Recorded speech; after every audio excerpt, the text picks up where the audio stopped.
महोदय, हमारे सामने सबसे बड़ा और तात्कालिक प्रश्न है राहत कार्य को संगठित करने का। स्टॉप। इस संकट का सामना करने के लिए हम धन और सामग्री के रूप में सभी तरह के साधन जुटाते रहे हैं और जुटा रहे हैं। स्टॉप। राजस्थान, गुजरात, महाराष्ट्र, मैसूर, आंध्र प्रदेश और त्रिपुरा में राहत कार्यों में 48 लाख लोग लगे हैं। स्टॉप। ये कार्य जिस पैमाने पर किए जा रहे हैं वैसा पहले कभी नहीं हुआ था। स्टॉप। कठिनाइयाँ वास्तव में बड़ी बड़ी हैं, लेकिन यह पहला मौका है कि सरकार को सहायता का इतना बड़ा काम हाथ में लेना पड़ा है। स्टॉप। लगभग 90,000 विभिन्न राहत कार्य चलाए जा रहे हैं। स्टॉप। सबसे ज़्यादा कठिनाई जल आपूर्ति के अभाव की है, जिसे दूर करने के लिए कुछ कदम उठाए गए हैं। स्टॉप।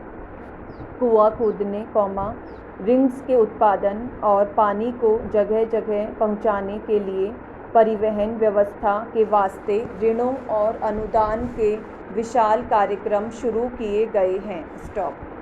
पशुओं से संबंधित मुश्किलें भी हैं। स्टॉप। सहायता शिविर खोले गए हैं। स्टॉप। वनों से चारा जगह जगह पहुंचाने के लिए सरकारी सहायता या कर्जे की व्यवस्था की गई है। स्टॉप। हम चारे की नई किस्मों की खोज का भी प्रयास कर रहे हैं, जैसे गन्ने का ऊपरी हिस्सा। स्टॉप। ऐसी ही अन्य चीज़ें भी हो सकती हैं। स्टॉप। 4 अरब 45 करोड़ रुपए की राशि इन कार्यों के लिए दी गई है। स्टॉप। मुझे खेद है कि कभी कभी यह बताने की कोशिश की जाती है कि हम एक राज्य की अपेक्षा दूसरे के साथ पक्षपात दिखाते हैं। स्टॉप।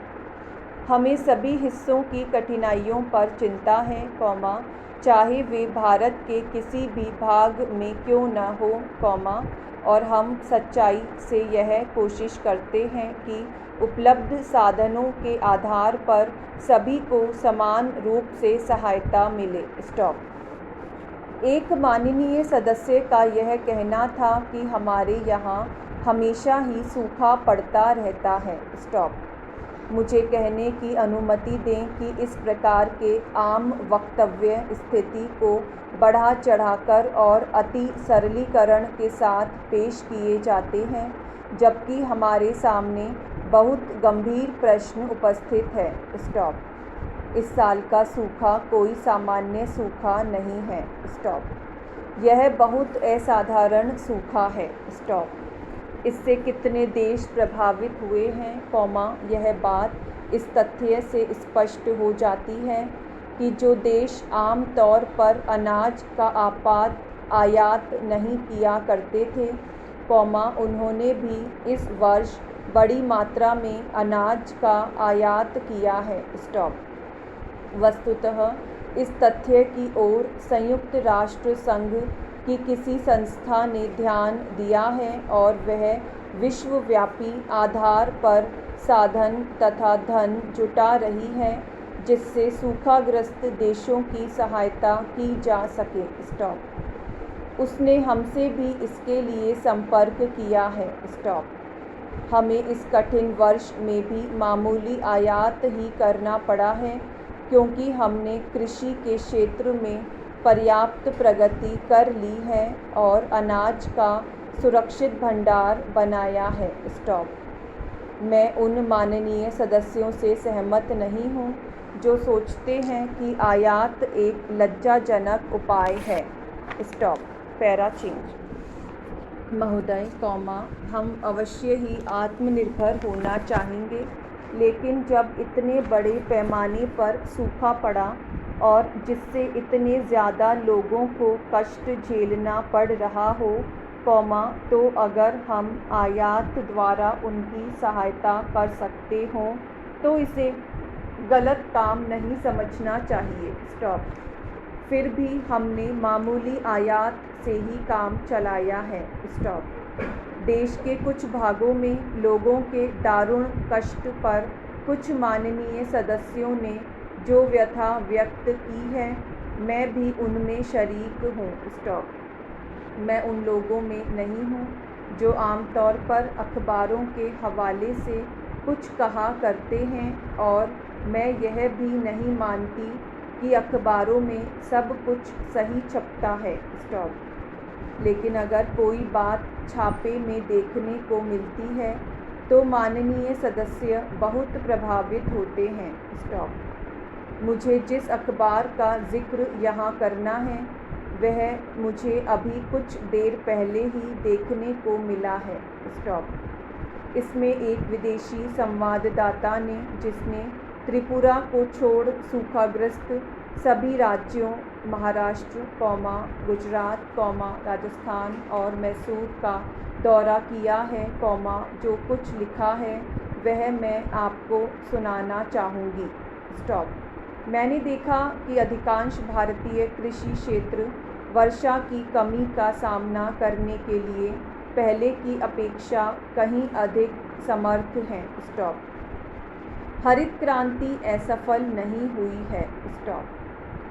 प्रधानमंत्री इंदिरा गांधी ने जब पिछले साल गर्व के साथ कहा था कि भारत अनाज के मामले में आत्मनिर्भर हो गया है, तो वह लगभग सही बात कह रही थी। स्टॉप। जैसा कि मैंने कहा, हमारी अर्थव्यवस्था ऐसी परिस्थितियों का सामना करने में सक्षम है। स्टॉप। इस साल हुआ यह है कि मुख्य रूप से वर्षा सिंचित प्रदेशों में मोटे अनाज के उत्पादन पर प्रभाव पड़ा है। स्टॉप। हमारी विकास गतिविधियों के कारण गेहूं की पैदावार वर्ष प्रति वर्ष बढ़ती रही है। स्टॉप। जिन इलाकों में अक्सर सूखा पड़ता है उनके लिए अलग से उपाय करने की ज़रूरत है। स्टॉप।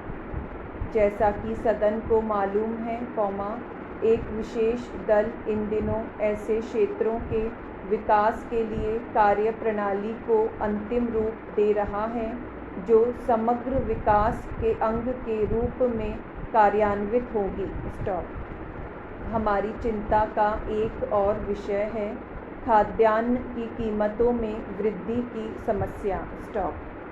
कृषि उत्पादन में हुई कमी की स्थिति का अनुचित फ़ायदा उठाया गया है और प्रत्येक प्रयास को विफलता का सूचक बताते हुए शुरू से ही अभाव की मानसिकता को बढ़ावा दिया गया है, जिसके कारण विभिन्न स्तरों पर जमाखोरी तथा सट्टेबाजी की प्रवृत्ति पनपी है। स्टॉप। सदन को मालूम है कि हम अगले सीजन से गेहूं के थोक व्यापार को अपने हाथ में लेने की योजना बना रहे हैं। स्टॉप। इसका उद्देश्य खाद्य अर्थव्यवस्था के अंतर्गत कुछ उन तत्वों को निर्मूल करना है जो जमाखोरी और सट्टेबाजी को बढ़ावा देते हैं। स्टॉप। मैं जानती हूँ कि यह आज के ढांचे में किया जाने वाला एक बड़ा परिवर्तन है जिसका निहित स्वार्थ वाले लोग विरोध करेंगे और उनकी ओर से इसे विफल करने की सभी कोशिशें की जाएंगी।